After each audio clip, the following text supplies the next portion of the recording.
Not since the Second World War has Britain got behind a single cause, as it has done fighting the coronavirus. In this series, we meet unexpected heroes making an extraordinary difference. It's our love to the NHS. Wow. An army of volunteers in their hundreds of thousands. I have buns for you. Amazing. Enjoy. We have made 13,000 of them and still going strong. And that's it. There we go. Helping others in a time of uncertainty and fear. Hello, everybody. It's cake and tea time. Setting aside their own safety. Lovely to meet you all. I wish I could hug you all. We witness stories of human kindness and resilience. New neighbour, new friend. Yeah. This smells properly good, and you can tell it's got the most important ingredient of all, love. As the call for help is answered. Today, how volunteers maintain everyone's well-being under lockdown. It's like having this little hand on your back, just pushing you and saying, you know, you're doing a great job. It's really, really massive. It's massive! Other volunteers help our four-legged friends and their owners. See you later, Moscow. A vital service for the vulnerable. He gets quite stressed, I think, if he stays cooped up, and he gets quite rotund if he doesn't get to have a run. So, A bit like most of us then. And other volunteers work to tackle loneliness and isolation. It's brought us all together, and we can plant our own veg as well, so what could be better? Britain's volunteer army has mobilised.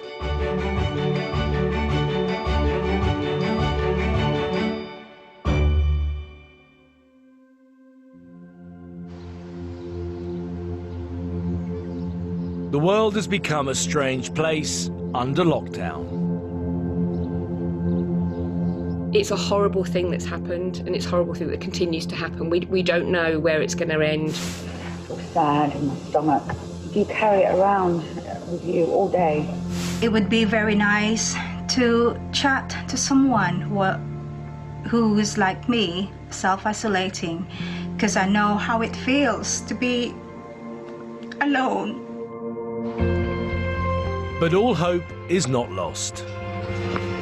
Across Britain, there are armies of volunteers who are trying to help us all stay positive, healthy, and connected. People who never previously thought about volunteering have taken up the challenge. Thank you very much. Helping out in ways they'd never dreamed of. We got like 1 million replies back who we didn't even know. Answering the call to talk to those who are isolated and vulnerable. This is a beautiful letter. It's like the Blitz spirit has been born again. Whether it's tackling loneliness, keeping fit, or forming community groups, we're finding new ways to look after each other. It's 4:36. Good morning.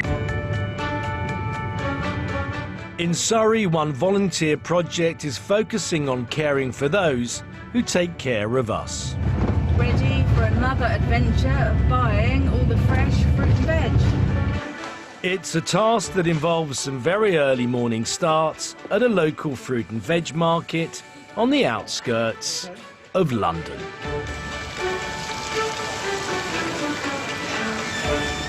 Another day at the market done. This location's close to home, so I'm travelling to meet the volunteers, and I'll be keeping strictly 2 metres away, working with just one crew member. I'm at Bishopsgate School in Egham, and when the parents of the kids here heard that staff at a local hospital were struggling to get food when they finished their shifts, they decided to do something about it.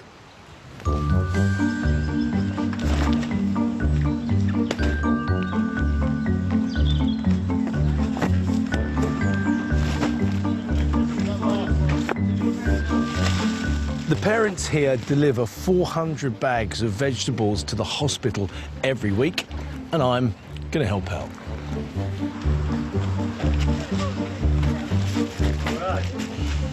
Do they need olive oil in those? Yeah. And bananas, Ross. Really? OK, I'll do that. There you go. Hang on. Labels.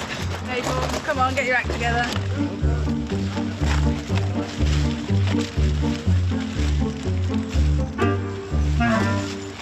Mainly, it's very, very healthy, nutritional stuff. It starts off with vegetables at that end. There are also some sweets that go in.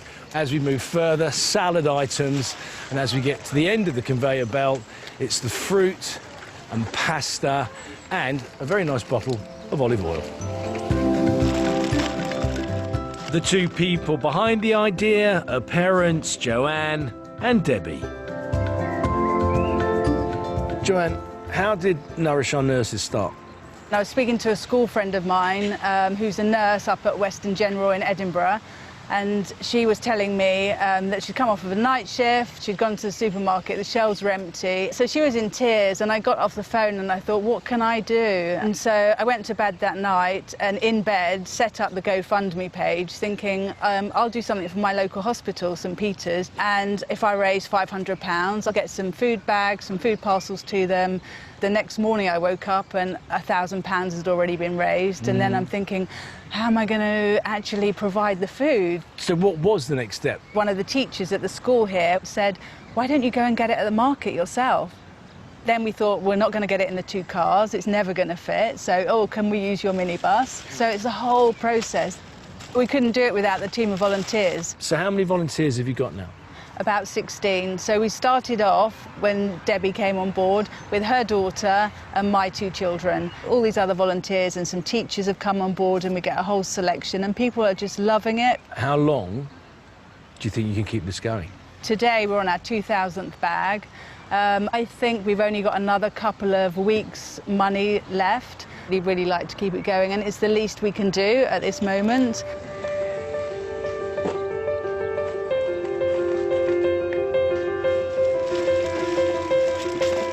You know, it's inspiring just to see that amount of food that's all been paid for by donations from the public.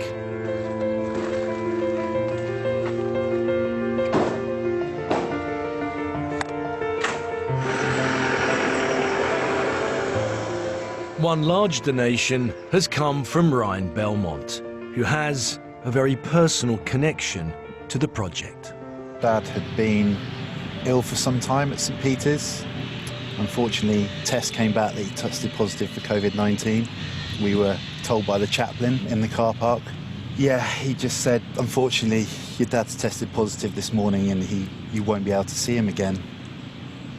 Which is, you know, that was hard, really hard. I would have camped out by my dad's side 24 hours a day just to be there. Lucy was a nurse I've never met. She promised me that she would stay with Dad all night and she wouldn't let him be alone, and when she put the phone down she was sobbing. You know, I was just taken aback by the love and kindness. So how much money did you raise? 2,500 for the people. So, for the people that were looking after him when I couldn't be there.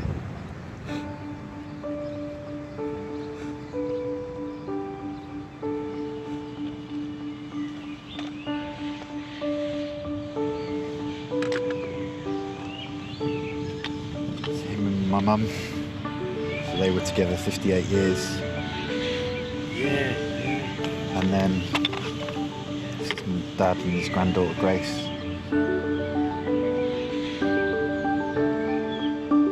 there are so many people that sadly are in Ryan's situation and were in Ryan's situation that they couldn't get to see their loved ones, and you know, thankfully I haven't been through that, but sadly I've met people who have, and my heart goes out to them.